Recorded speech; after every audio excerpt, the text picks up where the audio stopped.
Ivanka Trump vowed she would not become a part of her father's administration in an interview aired Sunday night. The eldest of Trump's two daughters took part in his 60 Minutes interview along with siblings Eric, Donald Jr., and Tiffany. The clan gathered at Donald Trump's penthouse inside Trump Tower Friday for the taping. Ivanka told host Leslie Stahl that she was very passionate about advocating for women, but not in a formal administrative capacity. Instead, the Trump children plan on staying in New York City and keep taking care of their father's business. "I'm going to be a daughter. But I've said throughout the campaign that I am very passionate about certain issues and that I want to fight for them," Ivanka said. "Wage equality, child care. These are things that are very important for me." She said she was very passionate about education and promoting more opportunities for women. "So there are a lot of things that I feel deeply, strongly about, but not in a formal administrative capacity," Ivanka added. Both Ivanka and her father said it didn't matter whether his campaign had damaged the Trump brand. Wealthy Trump Tower residents have said they wanted to move out after protesters starting occupying their doorstep in the days after the election,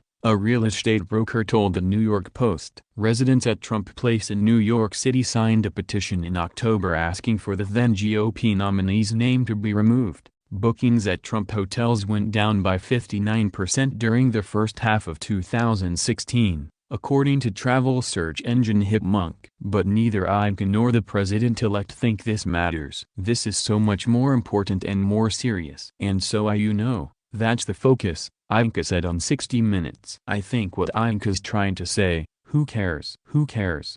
This is big league stuff. This is our country," her father continued. "Our country is going bad. We're going to save our country. I don't care about hotel occupancy. It's peanuts compared to what we're doing." The other Trump children also said they wouldn't be part of their father's administration. Eric predicted that, now that the president-elect has had to step away from his business, he would rely on his children more than ever. Donald Jr., Ivanka and Eric are all executive vice presidents at the Trump Organization. Rudy Giuliani, a senior Trump advisor, told CNN's Jake Tapper on State of the Union that Trump couldn't put his business in a blind trust because that would put his children out of a job. Blind trusts enable people in public office to have their private business interests handled by an independent entity so as to avoid conflicts of interest. He would basically put his children out of work. They'd have to go start a whole new business that would set up the whole set of new problems, Giuliani said. The Trump children cannot work in their father's administration because of rules against nepotism,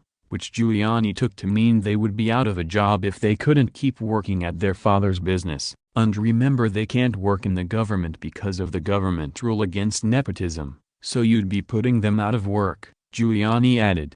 Tiffany, Trump's youngest daughter, who made fewer appearances on the campaign trail than her older siblings, took part in the 60 Minutes interview. She called his campaign and victory awe-inspiring. When Stahl asked the Trump children to describe the night of their father's victory, Ivanka said, "It is hard to put into words the experience or the emotion when your father becomes President of the United States of America. We had enormous pride, joy. It's incredibly exciting." Eric meanwhile recalled seeing the states falling and bringing in more electoral college votes. He said their family high-fived and exchanged hugs while their father was the calmest.